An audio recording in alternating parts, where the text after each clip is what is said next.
आरक्षणाची रचना काय आणि ओबीसी आरक्षण लढ्याचे आजचे वास्तव काय याच्या दुसऱ्या भागामध्ये आपण पाहिलंय की तमिळनाडूमधील एकूण 70% आरक्षण कसे मिळाले. तमिळनाडूच्या 1991च्या जनगणनेनुसार 87%हून अधिक समाज हा मागास असल्याचं सिद्ध झालं होतं आणि याच दरम्यान मंडल आयोग लागू झाला. याचाही दाखला यामध्ये दिला जातो. आजच्या भागामध्ये आपण जाणून घेणार आहोत मंडल आयोगाची स्थापना आणि ओबीसींना मिळालेले आरक्षण कसे देण्यात आले. काळानुसार देशामधील बहुभाषिक राज्यांमध्ये आरक्षणासाठी लढा कसा सुरू झाला, याचे लोन महाराष्ट्रापर्यंत कसे पोहोचले आणि मराठ्यांचा आजवरचा आरक्षणासाठीचा लढा कसा उभा राहिला. राज्य सरकारने त्यावरती केलेल्या उपाययोजना आणि आजवरचे त्याचे वास्तव काय हे देखील आपण आजच्या भागामध्ये जाणून घेणार आहोत. नमस्कार, मी सिद्धेश दिलीप शिगवण आणि तुम्ही पाहताय न्यूज अनकटचा #राजकारण हा कार्यक्रम. सुरुवातीला देशामध्ये प्रथम शैक्षणिक आरक्षण तमिळनाडूमध्ये देण्यात आले. पुढे देशाचे पंतप्रधान मोरारजी देसाई होते. त्यांनी देशात 52% लोकांना ही ओबीसी समाजाची लोकसंख्या असल्यामुळे त्यामुळे त्यांना आरक्षण दिले पाहिजे असे सांगून ओबीसीच्या आरक्षणासाठी मंडल आयोगाचं गठन केलं. मात्र मोरारजी देसाई सत्तेमधून पायउतार झाल्यावरती पुढे इंदिरा गांधी आणि नंतर राजीव गांधी हे सरकारमध्ये आले. परंतु तत्पूर्वी गठीत करण्यात आलेल्या मंडल आयोगाबाबतीत मागच्या 10 वर्षाच्या काळात कुठलीही हालचाल झाली नाही. मात्र 1989 साली व्ही.पी. सिंग यांचं सरकार आलं. या सरकारमध्ये अनेक पक्षांचा सहभाग होता. त्यामधील प्रत्येकालाच पंतप्रधान होण्याची इच्छा होती. त्यामध्ये व्ही.पी. सिंग हे पंतप्रधान झाले. व्ही.पी. सिंग यांनी सत्तेमध्ये आल्यावर त्यांनी मंडल आयोग लागू केला आणि या आयोगाच्या शिफारशीनुसार देशामध्ये मंडल आयोग लागू झालं आणि देशामधील 52% लोकसंख्या असलेल्या ओबीसींना 27% आरक्षण देण्यात आलं. त्यानंतर देशामध्ये पी.व्ही. नरसिंहराव यांचे सरकार सत्तेत आले आणि त्यांनी इकॉनॉमिकली बॅकवर्ड स्टेट्सवर म्हणजेच आर्थिक मागासलेपणावरती 10% आरक्षण देण्याची घोषणा केली आणि तेथूनच पहिल्यांदा EWS आरक्षणाचा विषय सुरू झाला. या संदर्भात आज सुरू असलेल्या मराठा आरक्षणाशी, राणे समितीने दिलेल्या अहवालानुसार मराठ्यांना दिलेल्या आरक्षणाशी आणि मागील काही दिवसांपूर्वी केंद्र सरकारने देशामध्ये लागू केलेल्या EWS आरक्षणाशी संबंध येतो. तो आपण चर्चेच्या माध्यमातून पुढे योग्य टप्प्यावरती पाहणार आहोत. मंडल आयोगाच्या शिफारसीनुसार ओबीसींना आरक्षण लागू झाले. याच दरम्यान मंडल आयोगाच्या शिफारसी आणि 1991च्या जनगणनेनुसार तमिळनाडूमध्ये 87%हून अधिक मागास समाज असल्याचं निष्पन्न झाल्यामुळे तमिळनाडूने केंद्र सरकारच्या माध्यमातून राज्यघटनेमध्ये शेड्यूल 9 मध्ये आरक्षण लागू करत आरक्षण मिळवलं. ते 69% गेलं. त्यानुसार देशभरातील बहुभाषिक अनेक राज्यांमध्ये आरक्षणावरून असंतोष उभा राहिला आणि देशामधील अनेक राज्यांमध्ये आरक्षणासाठी लढा उभारण्यात आला. यामध्ये गुजरातमध्ये पटेल समाज आरक्षण, हरियाणामध्ये जाट आंदोलन, त्याचबरोबर आंध्र प्रदेश, तेलंगणामध्येही आरक्षणासाठी वेगवेगळ्या पद्धतीने आंदोलन करण्यात आले. तीच परिस्थिती महाराष्ट्रामध्ये मागील 3 ते 4 वर्षांपासून सुरू आहे. महाराष्ट्रामधील बहुसंख्य मराठा समाजाने ओबीसी मध्ये आरक्षण मिळावे यासाठी आंदोलन देखील सुरू केले.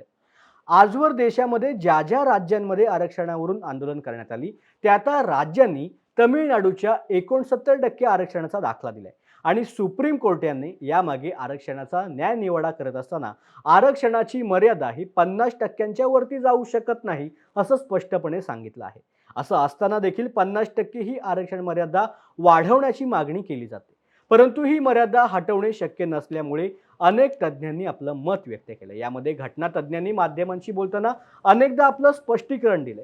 ते असं म्हणतात की 50% आरक्षणाची मर्यादा हटवणे हे घटना दुरुस्ती करून करता येऊ शकतं, परंतु ते असंविधानिक असेल, कारण त्यामुळे संविधानाच्या मूळ ढाच्याला बदलण्यासारखं होईल. समानतेचा अधिकार हा आपल्या घटनेच्या आर्टिकल 15 आणि 16 मध्ये देण्यात आलेला आहे आणि तो संविधानाच्या मूळ ढाच्याचा भाग आहे. त्यामुळे 50%ची आरक्षणाची मर्यादा कायद्यानेच हटवणे हे कधीही शक्य नाही. सुप्रीम कोर्टाने आरक्षणाच्या निर्णयावरती 50% आरक्षणावर नोंदवलेले मत आणि घटना तज्ज्ञांकडून सांगण्यात येणारे मत हे आरक्षण मर्यादेवरील मत हे विसंगत नाही, तर ते एकसारखेच आहे. पुढे पाहूयात की महाराष्ट्रामधील मराठा आरक्षण आणि त्यामधून उभा राहिलेला मराठा विरुद्ध ओबीसी लढ्याच्या संघर्षाची कहाणी.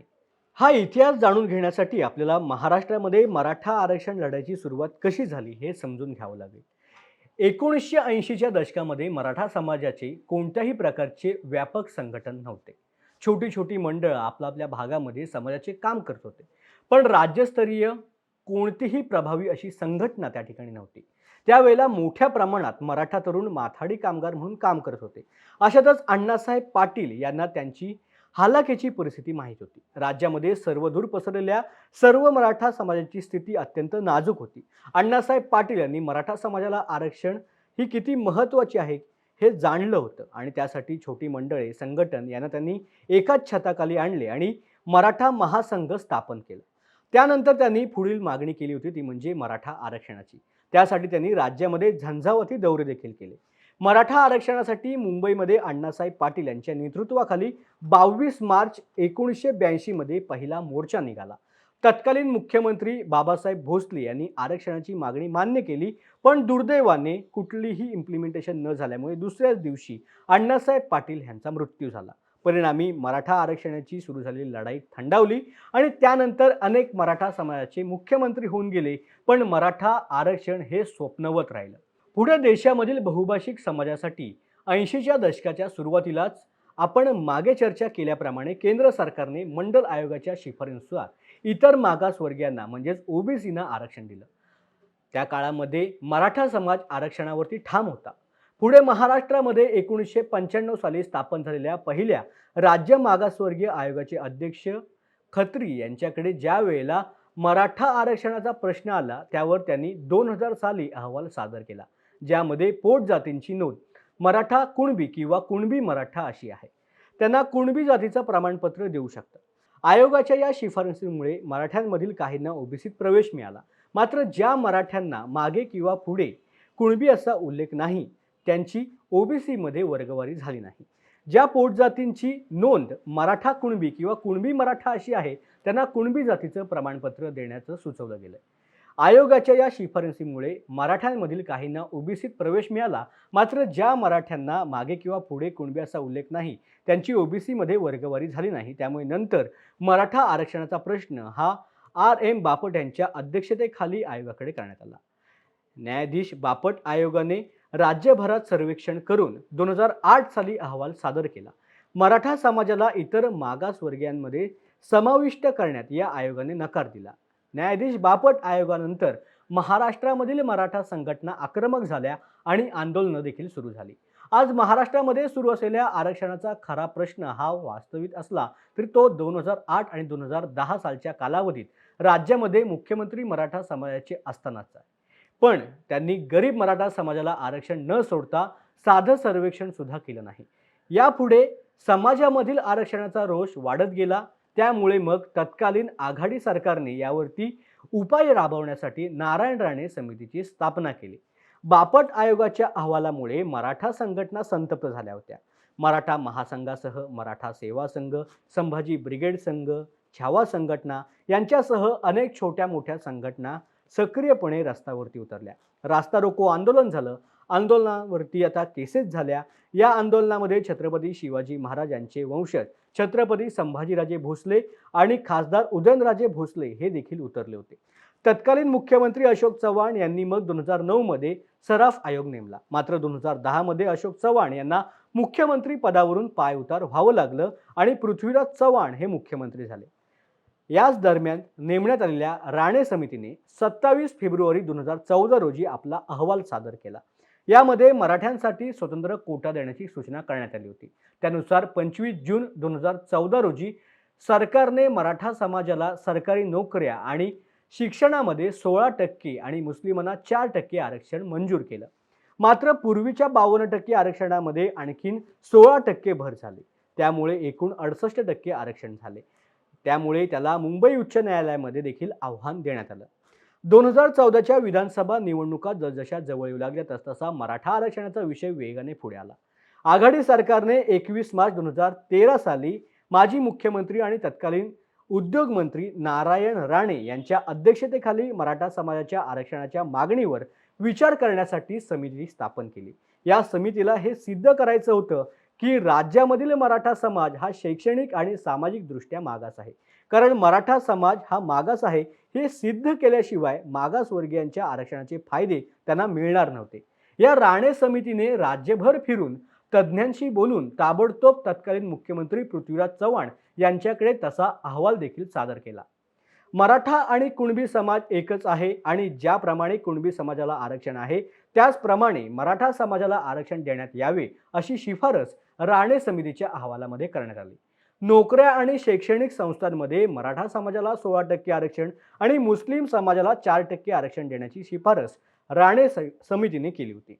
तत्कालीन मुख्यमंत्री पृथ्वीराज चव्हाण सरकारने त्या शिफारसीचं 25 जून 2014 रोजीच्या मंत्रिमंडळाच्या बैठकीत मान्यता दिली.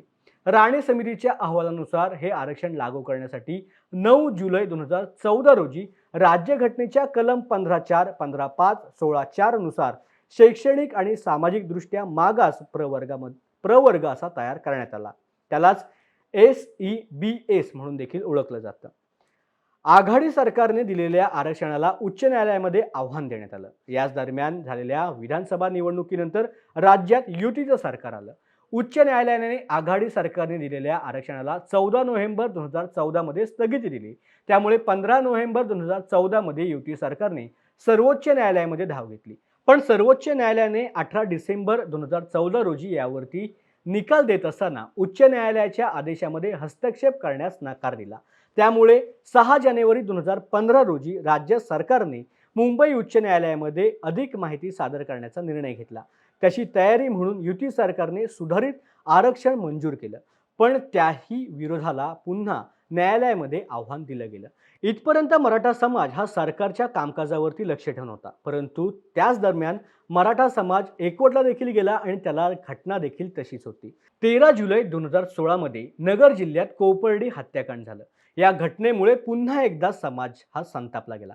मराठ्यांनी एक मराठा लाख मराठा या घोषणेने राज्यामधील वातावरण दणाणून सोडलं. राज्यात शांतीपूर्ण रीतीने लाखो लोकांनी मोर्चे काढले.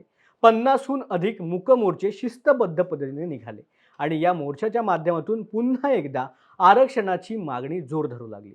याच दरम्यान सरकारच्या वतीने सुरू झालेल्या न्यायालयीन लढतीत 5 डिसेंबर 2016 ला राज्य सरकारने मराठ्यांना दिलेले आरक्षण हे कायद्याला धरूनच असल्याचं प्रतिज्ञापत्र सादर केलं गेलं. त्यावरती उच्च न्यायालयाने राज्य मागासवर्गाचा अहवाल देखील दाखल करण्याचे आदेश सरकारला दिले. त्यामुळे फडणवीस सरकारने 26 जून 2017 ला गायकवाड आयोग नेमला. 9 ऑगस्ट 2017 रोजी मुंबईमध्ये मराठ्यांचा प्रचंड असा क्रांती मोर्चा निघाला. गायकवाड आयोगाने 15 नोव्हेंबर 2018 रोजी 27 खंड असलेला अहवाल सादर केला आणि त्या आधारे फडणवीस सरकारने राज्यात एकूण लोकसंख्येच्या आधारे मराठा समाजाला 13% आरक्षण दिलं. 30 नोव्हेंबर 2018 रोजी मराठा समाजाला नोकरी आणि शिक्षणात 16% आरक्षण देण्याचे विधेयक विधिमंडळात देखील मंजूर केलं गेलं. तसेच मराठा समाज सामाजिक आणि शैक्षणिकदृष्ट्या मागास असल्याचं राज्य सरकारकडून जाहीर देखील करण्यात आलं. राज्य सरकारच्या या निर्णयाला आव्हान देणारी याचिका मुंबई उच्च न्यायालयामध्ये 3 डिसेंबर 2018 रोजी दाखल करण्यात आली. त्यावेळेला 5 डिसेंबर 2018 रोजी उच्च न्यायालयाने स्थगिती देण्यास नकार दिला. 18 जानेवारी 2019 ला राज्य सरकारने उच्च न्यायालयामध्ये प्रतिज्ञापत्र दाखल केलं आणि 6 फेब्रुवारी 2019 ला अंतिम सुनावणीस सुरुवात झाली. 26 मार्च रोजी ही सुनावणी संपली. पण उच्च न्यायालयाने निकाल राखून ठेवला होता. 27 जून 2019 मध्ये उच्च न्यायालयाने आरक्षण वैध ठरवलं. पण आरक्षण मर्यादा 16%हून 12 ते 13% आणण्याची सूचना केली. उच्च न्यायालयाच्या या निर्णयाला जुलै 2019 मध्ये सर्वोच्च न्यायालयामध्ये आव्हान देण्यात आलं. 9 सप्टेंबर 2020 मध्ये ही याचिका मोठ्या खंडपीठाकडे वर्ग करण्यात आली. 26 मार्च पासून पुढे सलग 10 दिवस ही सुनावणी सुरू होती आणि 5 मे 2021 रोजी मराठा आरक्षण अवैध असल्याचा निकाल सर्वोच्च न्यायालयाने दिला. ही याचिका ॲडव्होकेट डॉक्टर जयश्री पाटील यांनी दाखल केली होती. तर त्यांचे पती ॲडव्होकेट गुणरत्न सदावर्ते यांनी ही लढाई दिली होती. सत्ता बदलाच्या या घोळामध्ये मराठा आरक्षणाचा प्रश्न काहीसा मागे पडला आणि मनोज जरांगेंच्या नेतृत्वामध्ये आरक्षणाची आरपारची लढाई सुरू झाली. तर मंडळी, आजच्या ह्या भागामध्ये इथेच थांबूया. पुढील भागामध्ये आपण अधिक माहिती जाणून घेणार आहोत. तोपर्यंत पाहत रहा न्यूज अनकट. धन्यवाद.